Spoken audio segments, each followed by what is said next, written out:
성도님들, 사랑하는 형제자매님들, 오늘도 이렇게 귀한 시간을 함께 할 수 있어서 정말 감사합니다. 먼저 여러분의 안부가 궁금합니다. 요즘 어떻게 지내고 계신가요? 혹시 오늘 하루도 힘들게 버티셨나요? 마음 한편이 무겁고 지쳐 계시진 않으신가요? 우리가 살아가는 이 시대는 참으로 어렵습니다. 아침에 눈을 뜨면 또다시 해결해야 할 문제들이 산더미처럼 쌓여 있습니다. 직장에서는 성과에 대한 압박이 끊이지 않고, 가정에서는 경제적인 어려움과 자녀 교육 문제로 잠 못 이루는 밤이 계속됩니다. 건강이 약해져서 병원을 오가는 분들도 계시고, 소중한 사람과의 관계가 깨어져서 마음에 큰 상처를 안고 사시는 분들도 계십니다. 특별히 이런 어려움 속에서 우리 믿음의 사람들이 겪는 가장 큰 고통은 무엇일까요? 바로 믿음이 흔들리는 것입니다. 처음 주님을 만났을 때 그 뜨거웠던 감격이 어느새 식어버리고, 날마다 기도하던 그 열정이 사라진 자신을 발견할 때 우리는 깊은 좌절감을 느낍니다. 말씀을 펼쳐도 마음에 와닿지 않고, 예배를 드려도 형식적으로 느껴질 때 혹시 내가 주님께 버림받은 것은 아닌가 하는 두려움까지 찾아옵니다. 사랑하는 형제자매님들, 이런 경험 해보신 적이 있으신가요? 기도하려고 무릎 꿇었는데 무슨 말을 해야 할지 모르겠고, 입술은 움직여도 마음은 공허하기만 한 그런 순간 말입니다. 성경을 읽어도 글자만 보일 뿐 하나님의 음성이 들리지 않는 그런 날들을 보내신 적이 있으신가요? 주변 사람들은 다 은혜 받는 것처럼 보이는데 나만 혼자 영적으로 메마른 광야를 걷고 있는 것 같은 그런 외로움을 느껴보신 적이 있으신가요? 정말 솔직하게 고백하자면 저도 그런 시간들을 겪었습니다. 목회자로서, 믿음의 선배로서 부끄러운 고백이지만 저 역시 믿음이 약해지고 흔들리는 순간들이 있었습니다. 그럴 때마다 제 자신이 너무 초라하게 느껴졌고, 이런 내가 어떻게 다른 사람들에게 하나님의 말씀을 전할 수 있을까 하는 자괴감마저 들었습니다. 하지만 성도님들, 오늘 제가 여러분께 꼭 전하고 싶은 메시지가 있습니다. 우리의 믿음이 약해지는 것, 그것은 우리가 실패한 신앙인이기 때문이 아닙니다. 오히려 그것은 우리가 살아있는 믿음을 가진 사람이라는 증거입니다. 믿음의 여정에는 높은 산도 있고 깊은 골짜기도 있습니다. 빛나는 낮도 있고 어두운 밤도 있습니다. 이것이 바로 정상적인 신앙생활입니다. 성경을 보십시오. 하나님께 크게 쓰임받은 믿음의 선진들도 모두 이런 순간들을 겪었습니다. 엘리야는 갈멜산에서 바알 선지자들을 물리치는 위대한 승리를 경험한 직후 이세벨의 위협 한마디에 두려워 떨며 로뎀나무 아래서 죽기를 구했습니다. 다윗은 하나님의 마음에 합한 자로 불렸지만 그의 시편을 보면 얼마나 많은 날들을 절망과 두려움 속에서 보냈는지 알 수 있습니다. 심지어 세례 요한조차도 감옥에 갇혔을 때 제자들을 보내어 예수님께 물었습니다. 오실 그이가 당신입니까? 아니면 우리가 다른 일을 기다려야 합니까? 라고 말입니다. 이처럼 믿음의 흔들림은 우리만의 문제가 아닙니다. 그것은 인간이라면 누구나 겪을 수 있는 자연스러운 과정입니다. 중요한 것은 그 순간에 우리가 무엇을 붙잡느냐 하는 것입니다. 어떤 말씀으로 우리의 영혼을 지켜내느냐 하는 것입니다. 그래서 오늘 저는 여러분과 함께 4가지 귀한 말씀을 나누고자 합니다. 이 말씀들은 제가 믿음이 약해질 때마다 붙잡았던 생명줄과도 같은 말씀들입니다. 이 말씀들이 여러분의 마음에도 깊이 새겨져서 어려운 순간마다 여러분의 믿음을 지켜주는 든든한 방패가 되기를 간절히 소망합니다. 첫 번째로, 우리가 약할 때 오히려 더욱 강하게 역사하시는 하나님의 능력에 관한 말씀을 나누겠습니다. 두 번째로는 우리를 결코 포기하지 않으시는 하나님의 신실하심에 대한 약속의 말씀을 살펴보겠습니다. 세 번째로는 우리의 연약함을 아시고 품어주시는 하나님의 사랑에 대한 위로의 말씀을 묵상하겠습니다. 마지막으로 다시 일어설 수 있는 용기를 주시는 소망의 말씀으로 오늘 메시지를 마무리하려고 합니다. 성경은 우리에게 이렇게 말씀하고 계십니다. 이는 너희 믿음의 시련이 불로 연단하여도 없어질 금보다 더 귀하여 예수 그리스도께서 나타나실 때에 칭찬과 영광과 존귀를 얻게 하려 함이라. 베드로전서 1장 7절. 사랑하는 성도님들, 지금 우리가 겪고 있는 이 믿음의 시련은 우리를 파괴하기 위한 것이 아닙니다. 오히려 우리를 더욱 정죄하고 귀하게 만들기 위한 하나님의 섭리입니다. 그러므로 오늘 이 시간 마음을 활짝 여시고 하나님의 음성에 귀를 기울여 주시기 바랍니다. 지금 여러분의 믿음이 아무리 작고 약하게 느껴진다 할지라도 하나님께서는 그 작은 믿음을 통해 놀라운 일을 행하실 것입니다. 자, 그럼 이제 함께 첫 번째 말씀 속으로 들어가 보시겠습니다. 사랑하는 형제자매님들, 은혜와 평강이 있기를 기도합니다. 오늘 저는 성도님들과 함께 믿음이 약해질 때 우리가 반드시 붙잡아야 할 하나님의 말씀에 대해 나누고자 합니다. 우리 모두는 신앙생활을 하면서 믿음이 흔들리고 약해지는 순간들을 경험합니다. 그럴 때마다 우리에게는 반드시 붙잡아야 할 하나님의 약속이 있습니다. 첫 번째로 우리는 하나님의 변함없는 사랑을 붙잡아야 합니다. 성도님들, 우리의 믿음이 약해지는 가장 큰 이유는 무엇일까요? 그것은 바로 하나님의 사랑에 대한 확신이 흔들릴 때입니다. 우리가 실수하고 넘어질 때, 기도의 응답이 보이지 않을 때, 삶의 어려움이 계속될 때, 우리는 자주 이렇게 생각합니다. 하나님께서 정말 나를 사랑하실까? 나는 너무 부족한데 하나님께서 나를 버리신 것은 아닐까? 하지만 성경은 이렇게 말씀하십니다. 내가 확신하노니 사망이나 생명이나 천사들이나 권세자들이나 현재 일이나 장래 일이나 능력이나 높음이나 깊음이나 다른 어떤 피조물이라도 우리를 우리 주 그리스도 예수 안에 있는 하나님의 사랑에서 끊을 수 없으리라. 로마서 8장 38절에서 39절. 이 말씀은 우리에게 무엇을 말씀하십니까? 그 어떤 것도, 그 무엇도 하나님의 사랑에서 우리를 끊을 수 없다는 것입니다. 우리의 실수도, 우리의 연약함도, 우리의 불신앙도, 심지어 우리의 죄조차도 하나님의 사랑을 막을 수 없습니다. 실제로 우리 주변에서 이런 일들을 보게 됩니다. 한 자매님이 계셨습니다. 그 자매님은 사업 실패로 모든 것을 잃었습니다. 20년간 일궈온 사업이 하루아침에 무너지고 빚만 남았습니다. 그 자매님은 교회에 나오면서도 찬양할 수 없었고 기도할 힘조차 없었습니다. 하나님께서 나를 버리셨다는 생각뿐이었습니다. 하지만 그때 한 집사님이 그 자매님의 손을 잡고 이 로마서 8장 말씀을 함께 읽었습니다. 그리고 말했습니다. 자매님, 하나님의 사랑은 변함이 없습니다. 지금 이 순간에도 하나님은 자매님을 사랑하십니다. 그날 이후 그 자매님은 조금씩 믿음을 회복하기 시작했고 지금은 더 견고한 믿음으로 주님을 섬기고 계십니다. 또 한 청년이 있었습니다. 그 청년은 취업 준비를 3년째 하고 있었습니다. 수십 번의 면접에서 떨어지고 친구들은 다 좋은 직장에 들어가는데 자신만 남겨진 것 같았습니다. 그는 하나님께 원망하기 시작했습니다. 하나님, 제가 무엇을 잘못했습니까?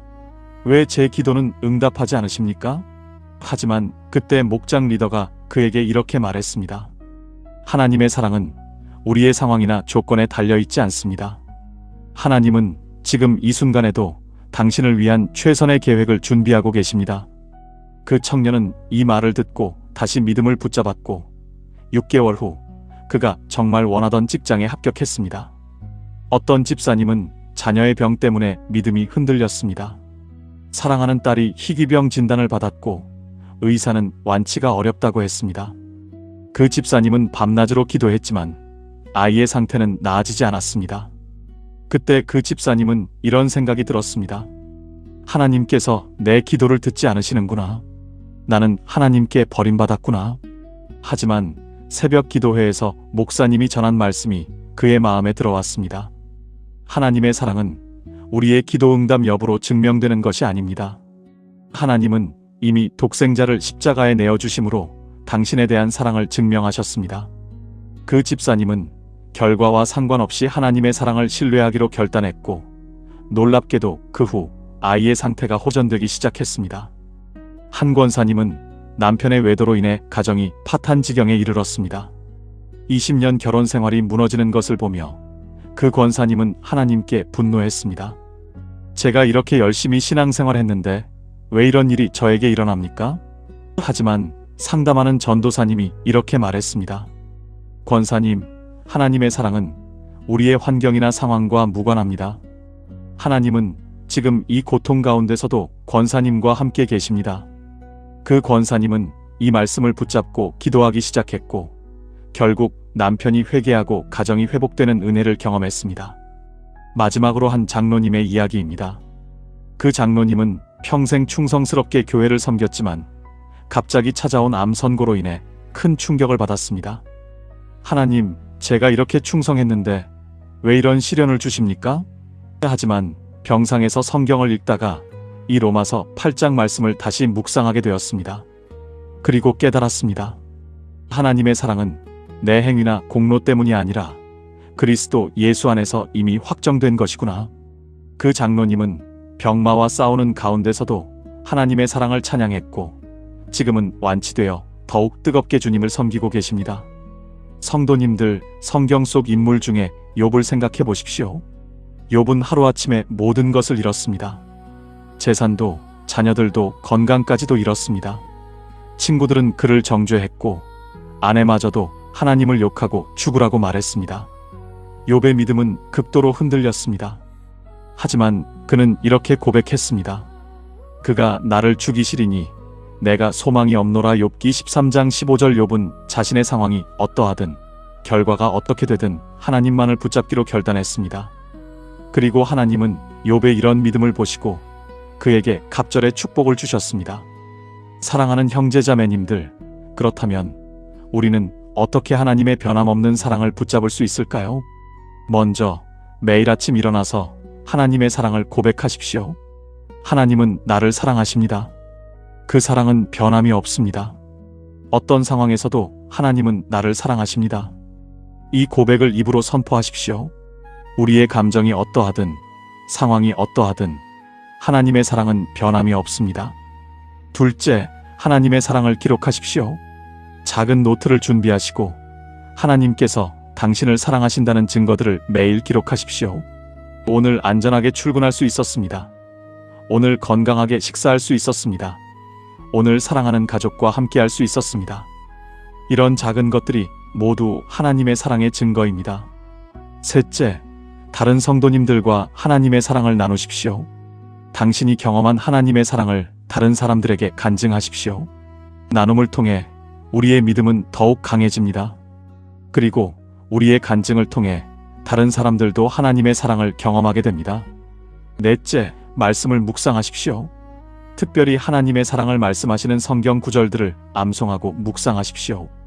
요한복음 3장 16절, 로마서 8장 38절에서 39절, 에베소서 3장 17절에서 19절과 같은 말씀들을 매일 읽고 묵상하십시오. 마지막으로 기도하십시오. 하나님, 당신의 사랑을 깨닫게 해주십시오. 제 마음에 당신의 사랑이 충만하게 해주십시오라고 기도하십시오. 하나님은 이 기도를 반드시 들으시고 응답하실 것입니다. 사랑하는 성도님들, 오늘 이 말씀을 기억하십시오. 하나님의 사랑은 변함이 없습니다. 당신이 어떤 상황에 있든 어떤 감정을 느끼든 하나님의 사랑은 영원합니다. 이 사랑을 붙잡으십시오. 이것이 우리가 믿음이 약해질 때 반드시 붙잡아야 할 첫 번째 진리입니다. 이 사랑 안에서 우리는 다시 일어날 수 있고 새 힘을 얻을 수 있습니다. 하나님께서 성도님들 모두를 축복하시기를 기도합니다. 두 번째로, 우리가 믿음이 약해질 때 기억해야 할 것은 하나님께서 우리의 연약함을 아신다는 사실입니다. 성도님들, 우리는 때로 우리 자신에게 너무 가혹합니다.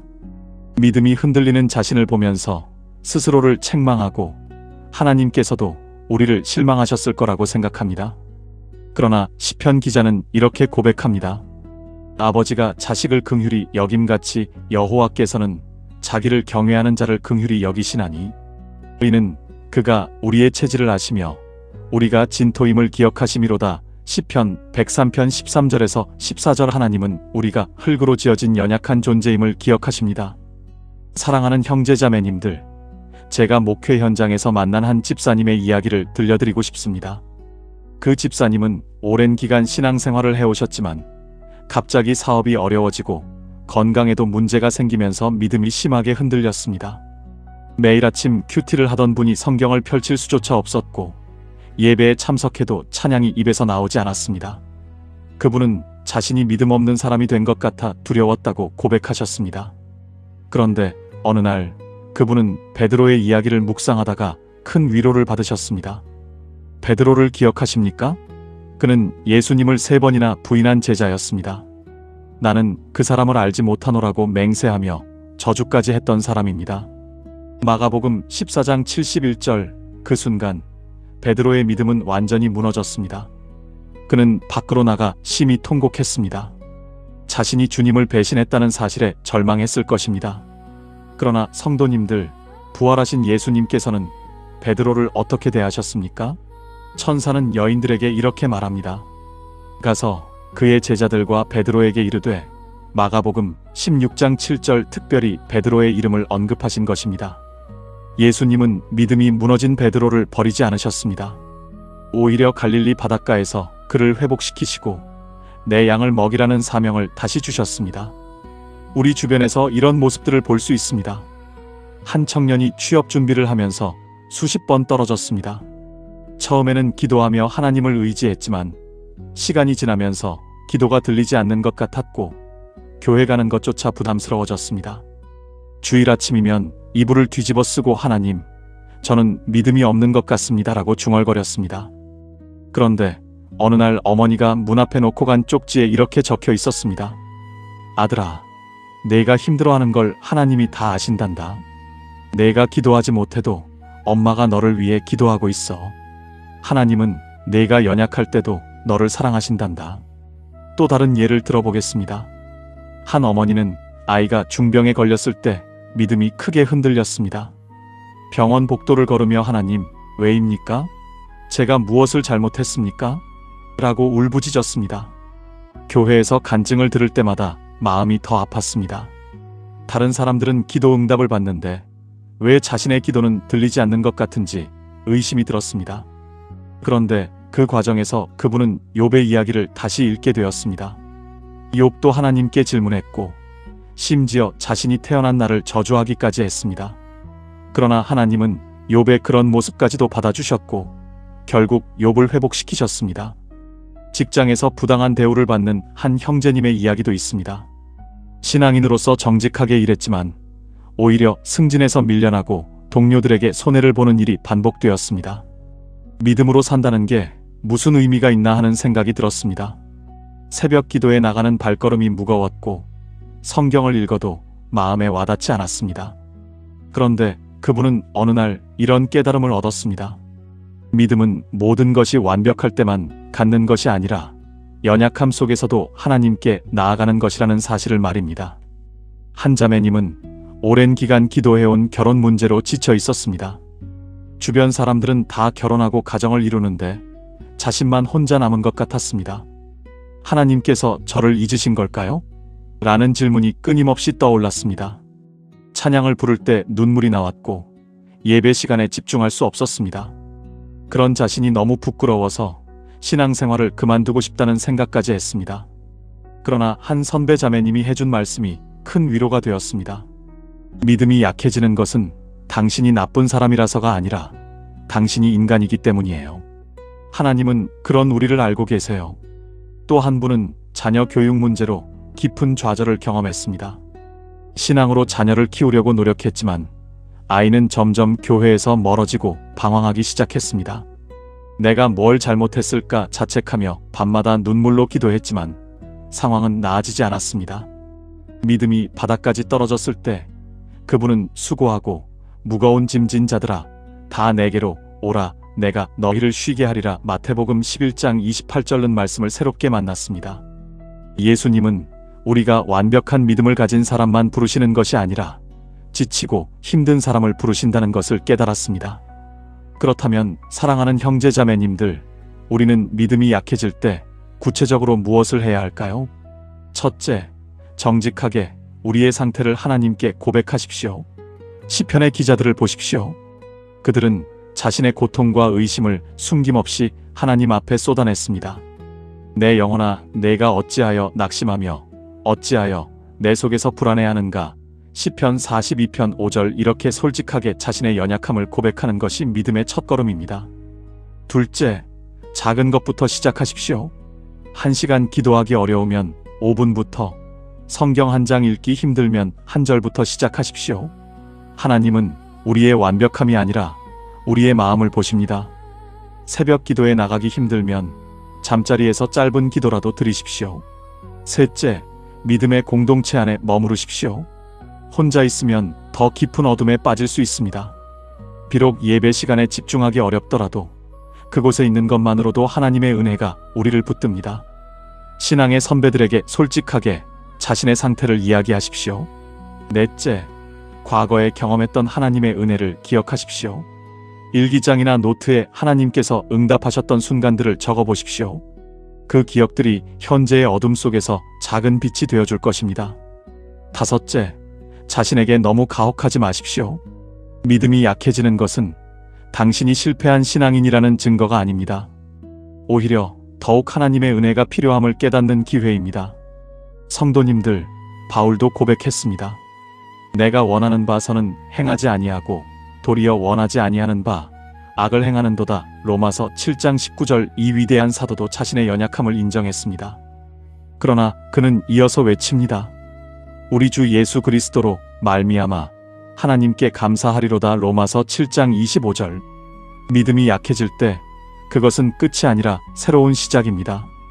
우리의 연약함이 드러날 때 하나님의 능력이 더욱 온전히 나타납니다. 그러니 낙심하지 마십시오. 하나님은 지금 이 순간에도 당신을 붙들고 계십니다. 당신의 작은 믿음까지도 귀하게 여기시는 주님을 신뢰하십시오. 세 번째로, 믿음이 약해질 때 우리는 말씀을 묵상하며 하나님의 신실하심을 기억해야 합니다. 사랑하는 형제자매님들, 우리 모두는 믿음의 여정 가운데 흔들리는 순간들을 경험합니다. 어떤 성도님은 사업이 어려워지면서 하나님께서 정말 나와 함께 하시는지 의심하게 됩니다. 또 어떤 분은 기도해도 응답이 없는 것 같아서 낙심합니다. 자녀 문제로 밤새 눈물 흘리며 기도하는데도 상황이 나아지지 않을 때 우리의 믿음은 참으로 연약해집니다. 건강이 악화되어 병원 침대에 누워 있을 때, 혹은 갑작스러운 실직으로 가정 경제가 어려워질 때 우리는 하나님의 선하심을 의심하게 되는 유혹을 받습니다. 하지만 성도님들, 바로 이럴 때 우리가 붙잡아야 할 것이 있습니다. 시편 기자는 이렇게 고백합니다. 주의 말씀은 내 발의 등이요 내 길의 빛이니이다. 시편 119편. 105절. 어두운 밤길을 걸을 때 등불 하나가 얼마나 소중한지 아십니까? 마찬가지로 우리 믿음이 흔들릴 때 하나님의 말씀은 우리에게 확실한 빛이 되어줍니다. 성경에 나오는 요셉을 생각해 보십시오. 그는 형들의 시기로 노예로 팔려가고 누명을 쓰고 감옥에 갇히는 억울한 일들을 겪었습니다. 13년이라는 긴 시간 동안 그는 어둠 속에 있었습니다. 그 시간 동안 요셉의 믿음이 한 번도 흔들리지 않았을까요? 분명히 그도 하나님께 왜 저에게 이런 일이 일어나는 겁니까? 라고 물었을 것입니다. 하지만 요셉은 하나님께서 아버지 아브라함과 이삭과 야곱에게 주신 약속을 기억했습니다.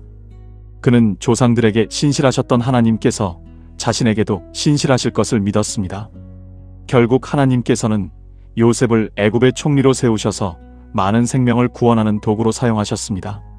실제로 우리 주변에도 이런 간증들이 많이 있습니다. 제가 아는 한 성도님은 암 진단을 받고 절망했습니다. 세 아이의 엄마였던 그 자매님은 내가 죽으면 아이들은 어떻게 하나라는 두려움으로 밤마다 울었습니다. 믿음이 바닥까지 떨어졌을 때 그 자매님은 매일 아침 이사야서 41장 10절을 읽고 묵상하기 시작했습니다. 두려워하지 말라. 내가 너와 함께함이라. 놀라지 말라. 나는 내 하나님이 됨이라. 내가 너를 굳세게 하리라. 참으로 너를 도와주리라. 참으로 나의 의로운 오른손으로 너를 붙들리라. 이 말씀을 하루에도 수십 번씩 읽고 또 읽으면서 그 자매님은 하나님께서 자신을 붙들고 계심을 확신하게 되었습니다. 항암 치료의 고통 가운데서도 평안을 잃지 않았고 결국 완치 판정을 받았습니다. 또 다른 예를 들어보겠습니다. 한 청년 성도님은 취업에 계속 실패하면서 자신의 가치를 의심하게 되었습니다. 하나님께서 나를 사랑하신다면 왜 이렇게 문이 계속 닫히는 걸까요? 라고 물었습니다. 그때 목회자가 그에게 예레미야 29장 11절을 붙잡으라고 권면했습니다. 여호와의 말씀이니라. 너희를 향한 나의 생각을 내가 아나니 평안이요 재앙이 아니니라. 너희에게 미래와 희망을 주는 것이니라. 그 청년은 매일 아침 이 말씀으로 하루를 시작했습니다. 실패할 때마다 이 말씀을 다시 읽으며 하나님의 계획을 신뢰했습니다. 1년 후 그는 자신이 원하던 것보다 더 좋은 곳에 취업하게 되었고 그곳에서 많은 사람들에게 복음을 전하는 기회를 얻게 되었습니다. 성도님들, 이처럼 말씀 묵상은 단순히 성경을 읽는 것 이상입니다. 그것은 하나님의 성품과 약속을 우리 마음 깊이 새기는 것입니다. 한 자영업자 성도님은 경기 불황으로 가게 문을 닫아야 할 위기에 처했습니다. 은행 대출 이자도 내기 힘들고 직원들 월급도 밀리는 상황에서 그분은 극심한 스트레스로 잠을 이루지 못했습니다. 그때 새벽마다 마태복음 6장 25절부터 34절까지의 말씀을 천천히 읽고 묵상했습니다. 그러므로 내일 일을 위하여 염려하지 말라. 내일 일은 내일이 염려할 것이요 한날의 괴로움은 그날로 족하니라. 이 말씀을 묵상하며 하루하루 하나님께 의지하는 법을 배웠고 결국 어려움을 이겨내고 사업을 정상화시킬 수 있었습니다. 그렇다면 구체적으로 어떻게 말씀을 묵상해야 할까요? 첫째, 매일 정해진 시간에 말씀을 읽으십시오. 아침에 일어나자마자 가장 먼저 성경을 펴십시오. 하루 중 가장 맑은 정신으로 하나님의 음성을 듣는 것입니다. 둘째, 한 구절을 반복해서 읽으십시오. 빠르게 많은 분량을 읽는 것보다 한 구절을 천천히 여러 번 읽으며 그 의미를 깊이 생각하는 것이 더 중요합니다. 셋째, 그 말씀을 자신의 상황에 적용해 보십시오. 이 말씀이 지금 내 삶에 무엇을 말하고 있는가를 질문하십시오. 한 중년 성도님은 남편의 외도로 깊은 상처를 받았습니다. 용서할 수 없었고 분노와 배신감으로 매일 괴로워했습니다. 그때 에베소서 4장 32절 말씀이 마음에 들어왔습니다. 서로 친절하게 하며 불쌍히 여기며 서로 용서하기를 하나님이 그리스도 안에서 너희를 용서하심과 같이 하라. 처음에는 이 말씀이 너무 어렵게 느껴졌습니다. 하지만 날마다 이 말씀을 묵상하며 자신이 하나님께 얼마나 큰 용서를 받았는지 깨닫게 되었습니다. 그리고 조금씩 아주 천천히 남편을 용서할 수 있는 힘을 얻게 되었습니다. 넷째, 말씀을 암송하십시오. 외운 말씀은 어려운 순간에 우리를 지켜주는 강력한 무기가 됩니다. 한 대학생 성도님은 시험 스트레스와 대인관계 문제로 우울증 진단을 받았습니다. 상담 치료를 받으면서 동시에 빌립보서 4장 6절부터 7절을 암송했습니다. 아무것도 염려하지 말고 다만 모든 일에 기도와 간구로 너희 구할 것을 감사함으로 하나님께 아뢰라. 그리하면 모든 지각에 뛰어난 하나님의 평강이 그리스도 예수 안에서 너희 마음과 생각을 지키시리라. 불안한 생각이 들 때마다 이 말씀을 되뇌며 기도했고 점차 마음의 평안을 회복하게 되었습니다. 사랑하는 형제자매님들, 믿음이 약해질 때 우리가 해야 할 가장 중요한 일은 말씀으로 돌아가는 것입니다. 감정은 변하고 상황은 흔들리지만 하나님의 말씀은 영원히 변하지 않습니다. 하늘과 땅은 없어지겠지만 주님의 말씀은 결코 없어지지 않습니다. 오늘부터 실천해 보십시오. 지금 여러분의 상황에 맞는 성경 구절 하나를 선택하십시오. 그것을 수첩에 적고 휴대폰 배경화면으로 설정하고 거울에 붙여두십시오. 아침에 일어나면 그 말씀으로 하루를 시작하고 잠들기 전에 그 말씀으로 하루를 마무리하십시오. 한 달만 이렇게 해보십시오. 여러분의 믿음이 얼마나 강건해지는지 경험하게 될 것입니다. 성도님들, 하나님께서는 우리가 강할 때만 함께 하시는 분이 아닙니다. 오히려 우리가 약할 때 그 연약함 가운데 당신의 능력을 더욱 크게 나타내시는 분이십니다. 지금 여러분의 믿음이 흔들리고 있다면 그것은 더 깊이 하나님의 말씀 안으로 들어가라는 초대입니다. 말씀을 묵상하며 하나님의 신실하심을 기억하십시오. 그분은 어제나 오늘이나 영원토록 동일하신 분이십니다. 여러분을 사랑하시고 여러분과 함께 하시며 여러분을 결코 버리지 않으실 것입니다. 네 번째로, 우리가 믿음이 약해질 때 기억해야 할 것은 하나님께서는 우리의 연약함을 아시고 친히 우리를 붙드신다는 진리입니다. 사랑하는 형제자매님들, 때로 우리는 믿음이 흔들릴 때 스스로를 너무 자책하곤 합니다. 나는 왜 이렇게 믿음이 약할까? 다른 성도님들은 다 강한 것 같은데 나만 이렇게 힘들어하는 것 같아. 이런 생각들로 자신을 더욱 힘들게 만듭니다. 하지만 성도님들, 성경은 우리에게 놀라운 진리를 알려줍니다. 이사야 42장 3절 말씀을 함께 보시겠습니다. 상한 갈대를 꺾지 아니하며 꺼져가는 등불을 끄지 아니하고 이 말씀은 예수님에 대한 예언입니다. 우리 주님은 이미 상처받고 부러질 것 같은 갈대를 더 꺾지 않으십니다. 꺼져가는 등불, 거의 꺼질 것 같은 미약한 불빛도 끄지 않으시고 오히려 보호하시고 살리십니다. 여러분 중에 직장에서 큰 실수를 해서 모든 것을 잃을 것 같은 두려움에 떨고 계신 분이 있으십니까? 어쩌면 그 실수로 인해 동료들의 신뢰도 잃고 자신의 능력에 대한 확신도 무너지고 심지어 하나님이 정말 나와 함께 하시나? 하는 의심이 드실 수 있습니다. 그런데 성도님들, 바로 그 순간이 하나님께서 더욱 가까이 다가오시는 때입니다. 상한 갈대 같은 우리를 붙들어 주시기 위해서입니다. 또 자녀 문제로 마음이 무너지신 부모님들이 계실 겁니다. 기도해도 아이가 변하지 않는 것 같고 오히려 점점 더 멀어지는 것 같아서 내 기도가 하늘에 닿기나 하는 걸까? 하는 좌절감을 느끼실 수 있습니다. 교회 가는 것도 부담스럽고 다른 성도님들의 간증을 들을 때마다 왜 우리 집만 이럴까? 하는 생각이 드실 수 있습니다. 사업이 어려워서 빚더미에 앉으신 분들도 계실 겁니다. 매일 아침 눈을 뜰 때마다 압박감에 숨이 막히고 성경을 펴도 글자가 눈에 들어오지 않고 기도하려고 해도 원망과 불평의 말들이 먼저 나올 때가 있으실 겁니다. 하나님, 제가 뭘 잘못했기에 이런 고통을 주십니까? 하는 질문이 마음속에서 떠나지 않을 수 있습니다. 질병으로 고통받고 계신 분들은 어떻습니까? 치료가 잘 되지 않고 통증이 계속되고 의사의 말들이 희망적이지 않을 때 믿음을 지키기가 정말 어렵습니다. 찬송을 부르다가도 눈물이 나고 기도하다가도 왜 낫게 해주지 않으시나요? 하는 질문이 터져나올 수 있습니다. 또한 관계의 상처로 힘들어하시는 분들도 많으실 겁니다. 가까운 사람의 배신, 교회 안에서의 오해와 상처, 가족 간의 갈등으로 인해 사람을 믿기도 어렵고 하나님을 신뢰하기도 힘들 때가 있습니다.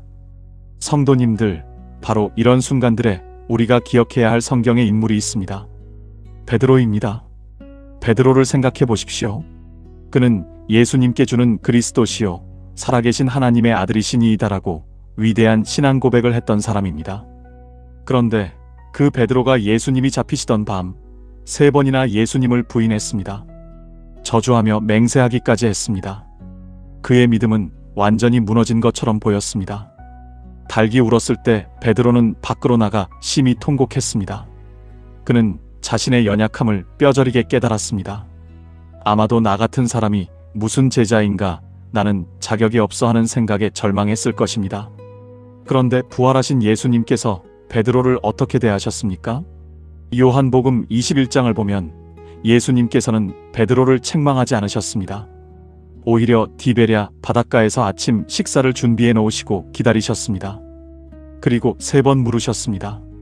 내가 나를 사랑하느냐? 베드로가 3번 부인했기에 3번 회복의 기회를 주신 것입니다. 이것이 바로 우리 하나님의 방식입니다. 연약한 우리를 버리지 않으시고 다시 일으켜 세우십니다. 로마서 8장 26절 말씀도 함께 보겠습니다.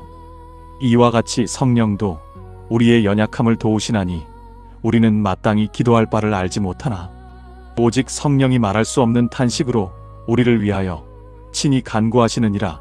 이 얼마나 놀라운 말씀입니까? 우리가 너무 힘들어서 기도조차 할 수 없을 때 성령님께서 우리를 위해 친히 간구하신다는 것입니다. 그렇다면 우리는 구체적으로 어떻게 해야 할까요? 먼저 우리의 연약함을 솔직하게 하나님 앞에 고백하십시오. 하나님, 저는 지금 믿음이 너무 약합니다. 의심이 듭니다. 두렵습니다. 이렇게 정직하게 아뢰는 것이 믿음의 시작입니다. 하나님은 우리의 거짓된 강함이 아니라 진실한 연약함을 원하십니다. 2번째로 과거에 하나님께서 행하신 일들을 기억하십시오. 작은 노트를 준비하셔서 하나님의 은혜를 기록해 보십시오. 그때 저 문제를 해결해 주셨다. 그때 저 위기에서 건져 주셨다. 이런 기록들이 쌓이면 현재의 어려움 가운데서도 믿음을 붙잡을 수 있는 증거가 됩니다. 3번째로 믿음의 선배들과 교제하십시오. 혼자 있으면 부정적인 생각이 더 커집니다. 신앙의 선배님들, 동역자들과 만나서 여러분의 어려움을 나누고 함께 기도하십시오. 히브리서 10장 25절처럼 모이기를 패하지 말고 오직 권하여 서로를 격려하는 것이 중요합니다. 4번째로 매일 아침 짧은 시간이라도 말씀을 읽으십시오. 한 장을 다 읽지 못해도 괜찮습니다. 한 절이라도 그 한 절을 붙잡고 하루를 시작하십시오. 말씀은 우리 믿음의 양식입니다. 5번째로 찬양을 부르십시오. 기분이 나지 않아도, 눈물이 나도 찬양을 부르십시오. 찬양은 우리의 시선을 문제에서 하나님께로 돌리는 강력한 도구입니다. 사랑하는 형제자매님들, 믿음이 약해진다는 것은 믿음이 없다는 뜻이 아닙니다. 오히려 여러분이 지금 이 말씀을 듣고 계신다는 것 자체가 여러분 안에 믿음이 있다는 증거입니다. 완전히 믿음을 잃은 사람은 이런 말씀에 귀를 기울이지 않습니다. 예수님께서 제자들에게 너희에게 겨자씨 한 알만한 믿음이 있었더라면이라고 말씀하셨습니다. 겨자씨는 아주 작은 씨앗입니다. 하지만 그 작은 씨앗도 심으면 큰 나무로 자랍니다. 지금 여러분의 믿음이 겨자씨만큼 작게 느껴지십니까? 괜찮습니다. 하나님께서는 그 작은 믿음으로도 놀라운 일을 행하실 수 있습니다. 마지막으로 마가복음 9장 24절 말씀을 드립니다. 귀신 들린 아들을 둔 아버지가 예수님께 믿을 수 있거든 우리를 불쌍히 여기사 도와주옵소서라고 했을 때 예수님께서 할 수 있거든이 무슨 말이냐, 믿는 자에게는 능히 하지 못할 일이 없느니라고 말씀하셨습니다. 그러자 그 아버지가 소리를 질러 이렇게 말했습니다. 내가 믿나이다. 나의 믿음 없는 것을 도와주소서. 성도님들, 이것이 바로 정직한 믿음의 모습입니다. 나는 믿습니다. 하지만 내 믿음이 부족합니다. 도와주소서, 이렇게 고백하는 것이 위선적으로 강한 척하는 것보다 훨씬 더 하나님을 기쁘시게 합니다. 오늘 이 말씀을 듣고 계신 모든 분들께 위로의 말씀을 전합니다. 여러분은 혼자가 아닙니다. 하나님께서 여러분과 함께 하십니다. 여러분의 연약함이 하나님의 능력이 나타나는 통로가 될 것입니다. 고린도후서 12장 9절처럼 내 은혜가 내게 족하도다. 이는 내 능력이 약한 데서 온전하여짐이라 주님께서 우리에게 말씀하십니다. 조금만 더 견디십시오. 조금만 더 붙잡으십시오. 반드시 새벽이 옵니다. 하나님의 신실하심은 변함이 없습니다. 사랑하는 형제자매님들, 오늘 우리가 함께 나눈 말씀을 마음 깊이 새기시길 바랍니다. 믿음이 약해질 때 우리에게는 반드시 붙잡아야 할 4가지 진리가 있습니다. 첫째, 하나님의 사랑은 우리의 믿음의 크기나 상황과 상관없이 변함이 없다는 것입니다. 우리가 연약할 때도 흔들릴 때도 주님의 사랑은 여전히 우리를 향해 있습니다. 로마서 8장 38절에서 39절 말씀처럼 그 어떤 것도 우리를 그리스도의 사랑에서 끊을 수 없습니다. 둘째, 믿음의 연약함은 우리의 실패가 아니라 성장의 과정이라는 것입니다. 베드로도 물 위를 걷다가 두려워 빠졌지만 예수님은 그를 붙잡아 주셨습니다. 우리의 약함 속에서 주님의 능력이 온전히 나타납니다. 셋째, 말씀은 우리의 가장 확실한 반석이라는 것입니다. 감정은 변하고 환경은 흔들리지만 하나님의 말씀은 영원히 서 있습니다.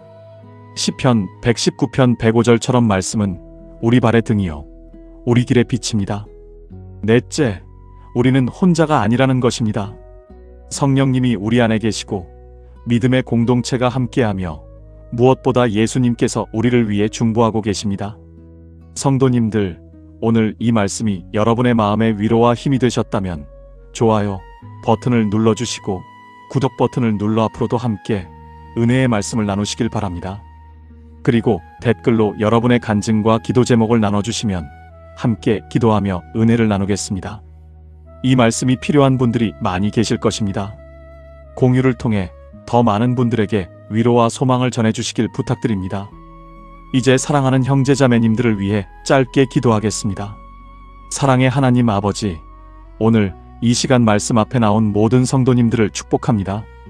혹시 지금 믿음이 약해져서 힘들어하는 분들이 계시다면 주님께서 그 연약한 믿음을 붙들어 주시고 다시 일으켜 세워주시옵소서. 오늘 들은 말씀이 그들의 마음속에 깊이 새겨져서 어두운 밤에 빛이 되고 힘든 순간에 힘이 되게 하여 주시옵소서. 주님, 우리의 작은 믿음일지라도 겨자씨 한 알의 믿음이면 족하다고 말씀하셨습니다. 우리의 연약함을 아시고 긍휼히 여기시는 주님께 감사드립니다. 이 한 주간도 모든 성도님들이 주님의 사랑 안에서 평안을 누리고 말씀을 붙잡고 승리하는 삶을 살아가게 하여 주시옵소서. 예수님의 이름으로 기도드립니다. 아멘. 사랑하는 성도님들, 이번 한 주간도 주님의 크신 은혜와 평강이 여러분과 여러분의 가정 위에 충만하시길 축복합니다. 힘들고 지칠 때마다 오늘 말씀을 기억하시고 주님께서 여러분을 결코 놓지 않으신다는 것을 믿으시길 바랍니다. 다음 시간에도 더 좋은 말씀으로 찾아뵙겠습니다. 늘 강건하시고 주님의 사랑 안에서 행복하시길 기도합니다. 감사합니다. 샬롬.